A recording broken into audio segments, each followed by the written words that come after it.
السلام علیکم ورحمۃ اللہ وبرکاتہ۔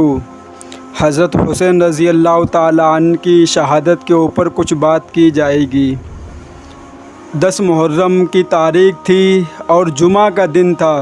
حضرت حسین رضی اللہ تعالیٰ عنہ میدان کربلا میں پہنچے اور حضرت حسین رضی اللہ تعالیٰ عنہ نے وہاں خیمہ لگایا۔ ان کے چھوٹے بھائی حضرت حسن رضی اللہ تعالیٰ عنہ وہ بھاگتے ہوئے آئے اور کہنے لگے، بھائی جان سامنے لشکر آ گیا ہے۔ حضرت حسین رضی اللہ تعالیٰ عنہ رونے لگے اور یہ بولے، میں کیوں اٹھایا؟ ہم تو نانا کے ساتھ خواب میں بات کر رہے تھے۔ حضرت حسین رضی اللہ تعالیٰ عنہ بولے، آنے دو میرا بھائی اٹھ گیا، ہزاروں کی تعداد میں آنے دو۔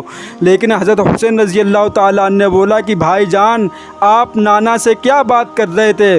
حضرت حسین رضی اللہ تعالیٰ عنہ نے فرمایا کہ میں یہی بات کر رہا تھا کہ نانا جان کہہ رہے تھے کہ حسین کل تجھے میدان کربلا میں جانا ہے، گردن کٹا دینا لیکن گناہ کے سامنے سر جھکانا نہیں۔ صبح ہوئی، اس کے بعد سامنے والوں سے باتیں ہوتی گئیں۔ حضرت حسین رضی اللہ تعالیٰ عنہ بولے، مجھے یہ بھی منظور، مجھے یہ بھی منظور، مجھے یہ بھی منظور۔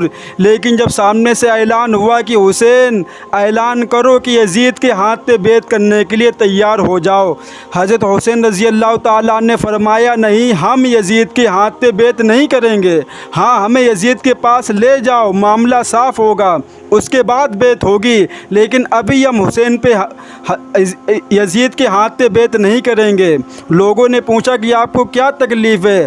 حضرت حسین رضی اللہ تعالیٰ عنہ کا جملہ سننا، انہوں نے فرمایا، مجھے یزید سے کوئی دشمنی نہیں، مجھے یزید سے کوئی دشمنی نہیں، لیکن یزید کی حکومت میں، یزید کے دربار میں، اس کے حکومت میں، اس کی محل میں گناہ ہو رہا ہے اور گناہ کا احساس بھی نہیں۔ نبی کا نواسہ جان دے سکتا ہے لیکن گناہ کو برداشت نہیں کر سکتا ہے۔ سامنے سے اعلان ہوا کہ بیعت نہیں کرنی ہے تو لڑنے کے لیے تیار ہو جاؤ۔ حضرت حسین رضی اللہ تعالیٰ عنہ نے اعلان کیا کہ میری جماعت میں جو بوڑھے میاں ہیں، جن کا نام ہے حضرت غرید، جن کی 61 سال کی عمر ہے، حضرت غرید کے بارے میں لکھا ہوا گھوڑے کی پیٹھ پر سوار ہوئے اور آپ نے 40 کو ختم کیا۔ آپ نے 40 کو ختم کیا۔ وہ سامنے والے دھوکے پر آ گئے، کہنے لگے یہ بوڑھا اتنا پاور والا تو نواسہ کتنا پاور والا ہوگا؟ تو اس نے بولا کہ حسین ہم تو شام تک ختم ہو جائیں گے، یہ ایک ایک والا معاملہ نہیں، ہم سب اور تمہارا ایک، ہم سب اور تمہارا ایک۔ حضرت حسین رضی اللہ تعالیٰ عنہ نے یہ بھی منظور کیا، حضرت غرید جو گھوڑے کی پیٹھ پر سوار ہیں، جن کے ہاتھ تلوار ہے، سب نے ایک ساتھ حملہ کیا، آپ کو مارا گیا، آپ کے بدن کو چھلنی کیا گیا، لیکن جب آخری کڑی بچی تو حضرت غرید رضی اللہ تعالیٰ عنہ کے سامنے حضرت حسین کو پھینک دیا۔ تو حضرت غرید نے بولا کہ حسین تھوڑا سا ہٹ جا، آسمان پر میرا محبت مجھ کو نظر آتا ہے، آسمان پر میرا محمد مجھ کو نظر آتا ہے۔ حضرت حسین رضی اللہ تعالیٰ عنہ کو پیچھے کیا، انہوں نے کلمہ پڑھا، لا الہ الا اللہ محمد الرسول اللہ۔ اس کے بعد حضرت حسین رضی اللہ تعالیٰ عنہ کی جماعت سے ایک آتا شہید ہو جاتا، دوسرا آتا شہید ہو جاتا، اتنے سارے لوگ۔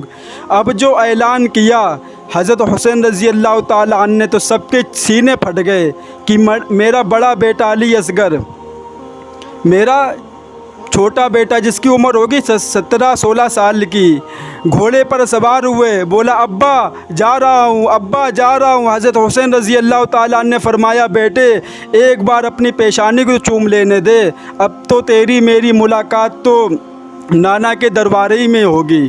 انہیں معلوم تھا کہ میرا 16-17 سال کا بیٹا زندہ جوان تو جائے گا لیکن زندہ واپس نہیں آئے گا۔ چلے بڑی دلیری کے ساتھ مقابلہ کیا، لیکن میرے بھائی اتنے سارے لوگ اور 16-17 سال کا جوان، تھوڑی دیر میں ان کے بدن کے 2 ٹکڑے کر دیے گئے، تھوڑی دیر میں ان کے بدن کے 2 ٹکڑے کر دیے گئے۔ پھر حضرت حسین رضی اللہ تعالیٰ عنہ کے سامنے ایک چھرا لایا گیا اور ان کے بڑے بیٹے کے سینے پہ مارا گیا۔ اس کے بعد سامنے والوں نے اپنے گھوڑے دوڑانا شروع کر دیے، گھوڑے آگے جاتے رہے اور ان کے بڑے بیٹے کی لاش کو آگے بڑھاتے رہے۔ حضرت حسین رضی اللہ تعالیٰ عنہ نے اپنے بیٹے کی ایک لاش کو اٹھایا، ایک ٹکڑے کو اٹھایا، دوسرے ٹکڑے کو اٹھایا، ابھی اپنے بیٹے کی لاش کو ٹھکانے لگایا ہی تھا کہ عورتوں کی آواز آئی کہ آپ خیمے میں آپ کا دودھ پیتا بچہ علی اصغر، چھوٹا سا دودھ پیتا بچہ رو رہا ہے۔ حضرت حسین رضی اللہ تعالیٰ عنہ نے اپنے بچے کو لیا اور دشمنوں کے سامنے گئے اور فرمایا کہ دشمنوں مجھ سے دشمنی، میرے بچے سے کیا دشمنی؟ ابھی آپ کہہ ہی رہے تھے کہ سامنے سے تیروں کی بوچھار آئی اور اتنی دیر میں بچے نے دم توڑ دیا۔ بچے کے سر سے بھی خون، بچے سے ناک سے بھی خون، بچے سے کان سے بھی خون، آج چومتے جاتے لیکن بچے کی جان نکل گئی۔ آج اگر باپ کو یہ خبر ملے کہ میرا دودھ پیتا بچہ شہید ہو گیا ہے، اس باپ کا کلیجہ پھٹ جاتا ہے۔ حضرت حسین رضی اللہ تعالیٰ عنہ نے اپنے بچے کی لاش کو وہیں رکھا جہاں بڑے بیٹے کی لاش رکھی تھی۔ بتائیے کہ حضرت حسین رضی اللہ تعالیٰ عنہ کیسے روتے ہوں گے۔ کبھی بڑے بچے کے سر پہ ہاتھ پھیرتے اور یہ جملہ کہتے، بچوں تمہارا ابا ابا کہہ کے بلانا بھی مجھ کو یاد ہے، تمہارا ابا ابا کہہ کے بلانا بھی مجھ کو یاد ہے، تمہاری پیار بھلی باتیں بھی ہم کو یاد ہیں۔ یہ سب کرنے کے بعد جمعہ کا ٹائم آیا۔ میدان کربلا میں جمعہ تو ہوتی ہے، پانی تو نہیں تھا میدان کربلا میں۔ حضرت حسین رضی اللہ تعالیٰ نے تیمم کیا۔ آپ کیسے نماز چھوڑ دیتے ہیں؟ بچوں کے ٹکڑے رکھے ہوئے کٹے ہوئے، لیکن حضرت حسین رضی اللہ تعالیٰ نے 2 رکعت جمعہ کی نماز پڑھائی، 2 رکعت جمعہ کی نماز پڑھائی۔ اس کے بعد اپنے خیمے میں گئے اور یہ فرمایا وہ چادر لے کے آؤ۔ پرانی ہوئی چادر لائی گئی، پھٹی ہوئی چادر۔ حضرت حسین رضی اللہ تعالیٰ نے اپنے سینے سے لگایا اور کہا، لوگوں تمہیں معلوم ہے یہ چادر میری ماں حضرت فاطمہ رضی اللہ تعالیٰ نے بنائی تھی۔ اس کے بعد یہ ٹوٹی تلوار لائی گئی، ٹوٹی ہوئی پرانی تلوار حضرت حسین رضی اللہ تعالیٰ نے اپنے سینے سے لگایا اور کہا، لوگوں تمہیں معلوم ہے یہ وہ تلوار ہے جو میرے ابا جان حضرت علی رضی اللہ تعالیٰ عنہ لیا کرتے تھے۔ اس کے بعد یہ کالا امامہ منگوایا، ایک کالا امامہ باندھا اور فرمایا، لوگوں یہ وہ امامہ ہے جو میرے نانا حضرت محمد صلی اللہ علیہ وسلم باندھا کرتے تھے۔ گھوڑے کی پیٹھ پر سوار ہوئے، کپڑا دیکھو تو فاطمہ الزہرا کا ہے، تلوار دیکھو تو علی مرتضیٰ کی ہے، امامہ دیکھو کو نبی کا ہے۔ مولانا عبدالکلام آزاد اپنی کتاب میں لکھتے ہیں، مولانا عبدالکلام آزاد اپنی کتاب میں لکھتے کہ اللہ کا ولی 2 بجے سے 4.5 گھنٹے تک آپ اکیلے مقابلہ کرتے گئے، آپ اکیلے مقابلہ کرتے گئے اور سامنے بہت تعداد تھی، ہزاروں ہوں گے، لاکھوں ہوں گے۔ میرے بھائی، میرا ایمان کہتا ہے کہ سامنے اربوں ہوں گے، لاکھوں ہوں گے، کھربوں ہوں گے، لیکن حسین کا کچھ نہیں بگاڑ سکتے۔ کیوں کہ حسین مقابلہ نہیں کرتے تھے، فاطمہ کی چادر مقابلہ کرتی تھی، حسین مقابلہ نہیں کرتے تھے، علی کی تلوار مقابلہ کرتی تھی، حسین مقابلہ نہیں کرتے تھے، نبی کا امامہ مقابلہ کرتا تھا۔ پھر ایک دشمن نے برچھا مارا آپ کے اونٹ پر، اور جو آپ کی جماعت سے جو پیچھے لڑ رہے تھے، پیچھے سے آواز آئی، یہ دشمنوں تم نے حسین کے اونٹ پر کیوں مارا؟ یہ وہ اونٹ ہیں جو نبی روزانہ چوما کرتے تھے۔ یہ سب کچھ کرنے کے بعد عصر کی نماز کا ٹائم آیا۔ حضرت حسین رضی اللہ تعالیٰ نے فرمایا، عصر کی نماز کا ٹائم ہے، سورج ڈوب جائے گا، تھوڑا سا وقت باقی ہے، پڑھو، ہم کو بھی پڑھنے دو۔ لیکن سامنے سے آواز آئی، حسین تو پڑھ لے، ہم کو پڑھنے کی ضرورت نہیں ہے۔ آج مسلمان نعرہ تو لگاتے ہیں کہ حسین سے محبت کرنے والے حسین کا دامن نہیں چھوڑیں گے، لیکن ان سے پوچھا جائے کہ آج محرم کے مہینے میں فجر پڑھی؟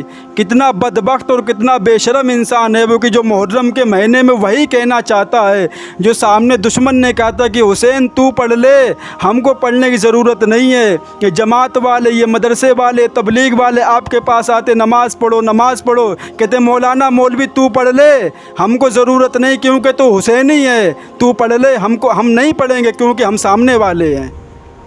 حضرت حسین رضی اللہ تعالیٰ عنہ نے تیمم کیا، عصر کی نماز کے لیے کھڑے ہو گئے، اللہ اکبر، اس کے بعد رکوع میں گئے، اللہ اکبر، رکوع سے اٹھے، سمیع اللہ لمن حمیدہ، سجدے میں گئے، اللہ اکبر۔ 3 دشمن سامنے آئے، پہلے کا نام تھا زرعہ، اس نے بولا یہ سجدے میں مارو، جب تک یہ کھڑا اس کا کوئی مقابلہ نہیں کر سکتا دنیا کے اندر، جب تک یہ سجدے کھڑا رہے گا کوئی اس سے لڑائی نہیں کر سکتا، سجدے میں مارو۔ زرع کی آواز میں کوئی نہیں آیا، اس نے تلوار لی اور حضرت حسین رضی اللہ تعالیٰ عنہ کو شہید کر دیا۔ وآخر الدعوانا والحمد للہ رب العالمین۔